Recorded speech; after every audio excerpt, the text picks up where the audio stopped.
Shiba Kalungi mwina maasawo ng'annyonnyola bambi embeera gye yayisibwamu ng'amaze okuzaala era lwaki yatuuka n'okugenda ku sajale India. Takomye ku ekyo n'akubira gavumenti omulanga nti asaba bateekewo etteeka oba ebyuma ebirondoola abakyala ababeera bamaze okuzaala nti kubanga buli mukyala azaala tasigala kye kimu afuna obulemu ku mubiri ogenda kuba ng'ate omufuna mu maaso awo. Baaba n'abantu abanyiize oluvannyuma lwagendera omuhoozi okusalako NTV nabyo ogenda kuba ng'obifuna mu maaso awo. Baby Gloria mwina mu maaso awo. Abamu ku baana b'omugenzi Paulo Kafeero abaakeberebwa DNA finally abamu tumaze okufuna famire zaabwe entuufu. Mugamba mutya mwansibye mutya bantu bange, kansubire nti muli bulungi ba mikwano ng'enkola yaffe. Mbasaba video no mugimpe like era nensaba gwe wenna atanaba kusubscribinga wano ku Suvie News Extra nti mukwano subscribinga era onyigene mu notification bell olimesi wanga byonna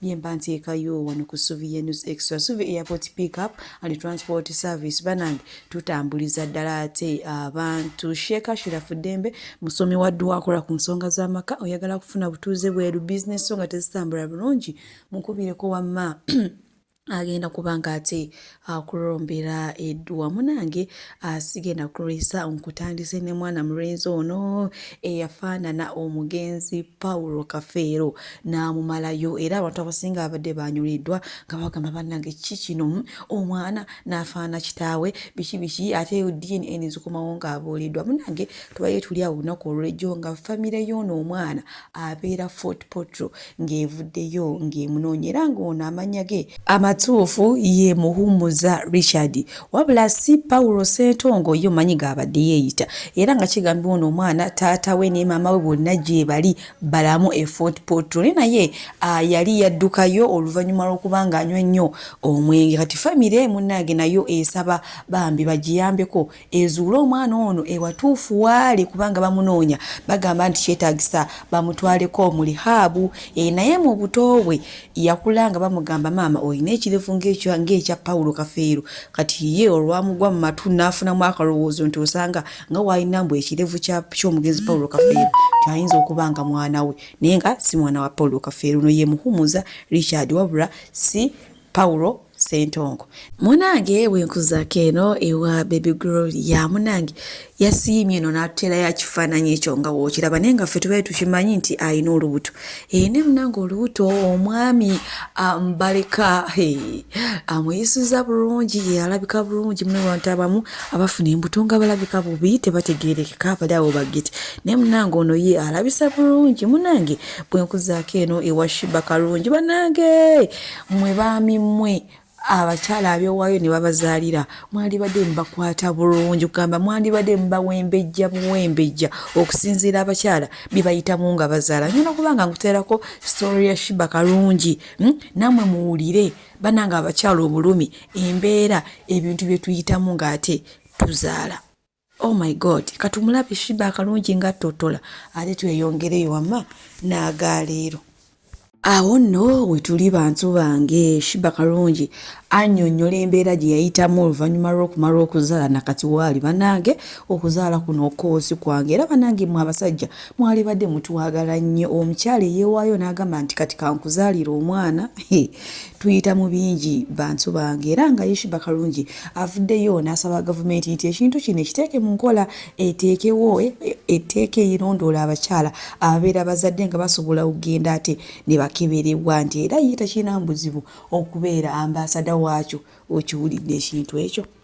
Banki bagamba nti bookinga Suvie Airport Pickup and Transport Service mukwano nze siseererako ddala. Oyagala kugenda mu kyalo, oyagala kukima mu kyalo, oyagala genda ku pate, oyagala genda ku birthday, oyagala kulya ku zizo, kiki oyagala okulya, oyagala kunona ku kisaawe, oyagala kutwala ku kisaawe, bookinga Suvie Airport Pickup and Transport Service. Ate badiyale wojja n'ongamba munange ebyadala Suvie ssente zonna zirabye naye ekyama mazima siziwezaawo nja kusalirako oba okitegeera kati so gwe wenna atanaba kubuukinga Suvi Airport Pickup and Transport Service ono ng'ojja n'akusalira nako olinze eki mukwano buukinga Suvi tweyongere munange bwe tweyongerayo abantu bo bafuddeyo ne balaga okunyolwa oluvannyuma lwa General Muhoozi Kainerugaba okuggalawo NTV bingi ebyogeddwa nsigenda kubanga mbiddamu wabula ngenda kubanga ate mbalikirako akatambi maaso wano namwe wamma musobole okubeerabirako era nze mu kaseera kano kamba siibwidde wano Mukama abampeera kyonna kimusinga okwagala gwe wenna ayagala Suvi News Extra. Bye. Wela bigenda maaso mu ggwanga tubiraba byewuunyisa binnakuwaza naye oba tusanyuke funyemu ekirozo ne ngamba oba tusanyuke tuleme kunnakuwala nnyo nti omukulu kati ali mu buyinza alagira aduumira ku makya mukulu w'amagya kati ngenda kukwata kwagulu kwago n'akwatibwa kati ngenda kukwata Miriam Matembe n'akwatibwa kati ngenda kugalawo NTV neggalibwa. Mulowooza tetufunye omuntu atuukiriza ebisuubizo kubanga abasinga badde tebatuukiriza anyway. Singa baba bamugamba nti nno ebisuubizo by'otuukiriza lwakuba binyigiriza abantu naye tandika okusuubiza ebintu ebiwulikika nti banange oluguudo luno mu wiiki 2 lugenda kuba luwedde okukolebwa nti banange eddwaliro lino emulago maybe omukulu tamanyi nti waliwo ebizibu ebyo tutandika okumugamba nti munange ekiruddu olabaawo waliwo abakazi abazaalira wansi tebalina butanda azuke atwitinge nti mu nnaku 3 ekiruddu wagenda kubaayo butanda kubanga tukulabye osuubiza n'otuukiriza nti banange emulago wolabaawo ku casualty ku emergency otuuka nga n'omulwadde twenawo omuteeka asuubize nti banange abasawo bona tugenda kubasiba kati tuteekewo abakola kubanga bano baadde babba eddagala. Olowooza ebisuubizo ebyo onaabituukiriza tobeere darling w'abantu. Do not think that we must be in too much fear because you hold a gun, because you know you can do better still. You can use the energy and the command you have to do good things for this country. I think we are going to reach a point where actually it is prison is the best place to be, basement is the best place to be, you know, because buli ayogera ekituufu buli akkiriza mu kituufu buli alowooza nti ayagala ensi ekimala are ending up with those threats, drone, basement, blah blah blah. So I rather belong to that side if standing for the truth, if loving my country, if standing up against abuse of human rights. If the reward for it is the basement, if the reward for it is imprisonment, if the reward for it is arresting, tormenting, you know, is making me run bankrupt, is kugamba kunkola buli kikyamu, so it be. And fellow Ugandans,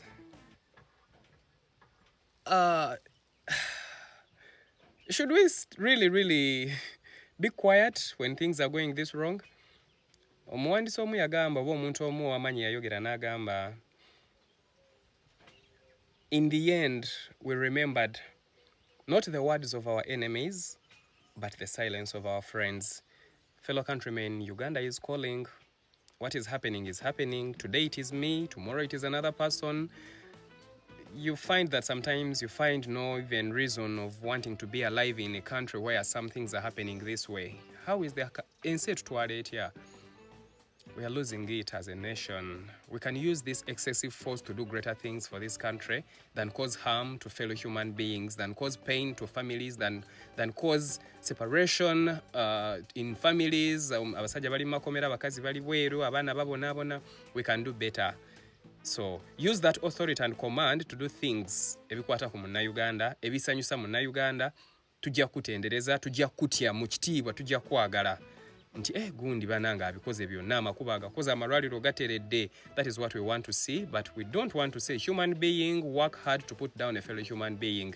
For God and my country, may God keep us strong and sober and solid to speak up against inhumanity. Oba lwe luzungu olutuufu Abalungi abatuwuliriza era abatulaba olunaku olwaleero tukyaddeko ewa Sheikh Ashraf Dembe. Sebo nsanyusa okubalaba. Amannya agange Yozefu Ashraf Dembe akola ku bizibu by'enjawulo. Omuntu singa aba alina ebirwadde tumusomereddwa, tumuwa amazzi ga lukuya nga bw'obadde ogalaba, tugenda abantu ku kyoto ne twokya emizimu emibi egibabaamu n'okulomba edduwa. Abantu singa abeera ng'ali wano atuuse nsobola okumulombera edduwa, ne waba atatuuse nga mpadde amannya ge naye ng'ali wala. Neetaaze enamba yange yeeno eri 0701763711. Nammwe bannyinaffe abali ebweru oyagala okuba nti oyagala okulombera ku dduwa ng'olina ebizibu, viza zibuze, amaka gakolongotana, sente zikola zimpita mu ngalo, ojja kumpeereza ekifaananyi kyo n'amannya go, ebyo byokka bijja kummala, nja kukulombera edduwa, ojja kutereera. Olunaku olusembayo mu mwezi mba n'edduwa ey'awamu ffenna n'abalwadde bange abakadde n'abapya. Salaamu alaikum warahmatullahi wabarakatuh.